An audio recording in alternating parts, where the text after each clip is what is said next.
ಬಾಗಲಕೋಟೆಯಲ್ಲಿ ರಂಗೇರಿದ ಉಪಚುನಾವಣೆ ಕಾಂಗ್ರೆಸ್ನ ಮಾಜಿ ನಗರಸಭೆ ಸದಸ್ಯ ನಾಮಪತ್ರ ಸಲ್ಲಿಕೆ. ಕಾಂಗ್ರೆಸ್ ಅಭ್ಯರ್ಥಿಯಾಗಿ ಗೋವಿಂದ ಬಳ್ಳಾರಿ ನಾಮಪತ್ರ. ಕಳೆದ ಚುನಾವಣೆಯಲ್ಲೂ ಸಹ ಟಿಕೆಟ್ ಆಕಾಂಕ್ಷಿಯಾಗಿದ್ದಂತಹ ಗೋವಿಂದ್, ನಗರ ಪ್ರದೇಶದಲ್ಲಿ ಪ್ರಭಾವ ಹೊಂದಿರುವಂತಹ ಗೋವಿಂದ್ ನನಗೆ ಟಿಕೆಟ್ ನೀಡಬೇಕು ಅಂತ ಹೇಳಿ ಮನವಿಯನ್ನ ಸಹ ಮಾಡಿದ್ರು. ಗೋವಿಂದ ಟಿಕೆಟ್ ಸಿಗದೆ ಹೋದ್ರೆ ಮುಂದಿನ ದಿನಗಳಲ್ಲಿ ನಿರ್ಣಯವನ್ನ ತೆಗೆದುಕೊಳ್ತೇವೆ, ಬೇರೆ ರೂಪಕ್ಕೆ ಹೋಗುತ್ತೆ ಅನ್ನುವಂತಹ ಮಾತನ್ನು ಸಹ ಹೇಳಿದ್ರು.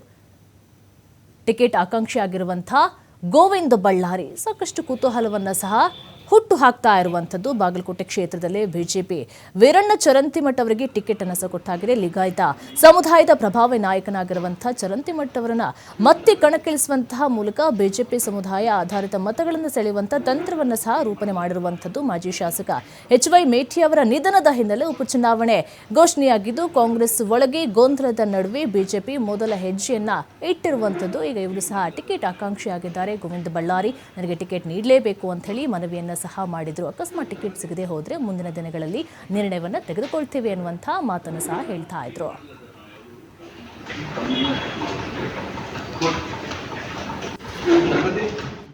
ಆ ರೀತಿಯಲ್ಲಿ ಆಗುದಿಲ್ಲ ಅಂತ ನಂಬಿಕೆ ಇಟ್ಕೊಂಡಿದ್ದೀನಿ. ಮುಖ್ಯಮಂತ್ರಿಗಳು ಹಾಗೂ ಉಪಮುಖ್ಯಮಂತ್ರಿಗಳು ಹಾಗೂ ನಮ್ಮ ಪ್ರದೇಶ ಕಾಂಗ್ರೆಸ್ ಸಮಿತಿ ಅಧ್ಯಕ್ಷರಂತ ನನ್ನ ನಾಯಕರು DK ಶಿವಕುಮಾರ್ ಸಾಹೇಬರು, ಸಿದ್ದರಾಮಯ್ಯ ಸಾಹೇಬರು ಅವ್ರ ಮೊನ್ನೆ ಬಂದಾಗೂ ಕೂಡ ನಾನು ಅವರಲ್ಲಿ ವಿನಂತಿ ಮಾಡಿದ್ದೀನಿ.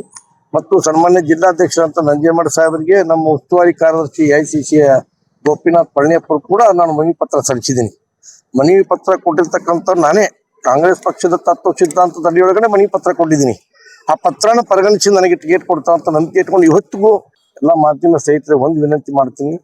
ನಾವು ನಿಮ್ಮ ಮುಂದೆ ಇದ್ದೀವಿ. ಎಲ್ಲಿ ಯಾವುದೇ ಇದ್ರೊಳಗೆ ಹೆಚ್ಚಿಗೆ ನಾವು ಪ್ರಚಾರ ತೊಗೊಳ್ಳೋದನ್ನೇ ಕೆಲಸ ಮಾಡ್ಕೊಂಡು ಬಂದಿದ್ವಿ. ತಾವೆಲ್ಲ ನನಗೆ ಸಹಕಾರ ಬೆಂಬಲದೊಂದಿಗೆ ನನ್ನ ಟಿಕೆಟ್ ಕೊಡಿಸೋ ನಿಟ್ಟಿನೊಳಗೆ ತಮ್ಮದು ಒಂದು ಭಾಳ ದೊಡ್ಡ ಮಹತ್ತರ ಪಾತ್ರ ಇದೆ ಅಂತ ಹೇಳಿ ತಮ್ಮ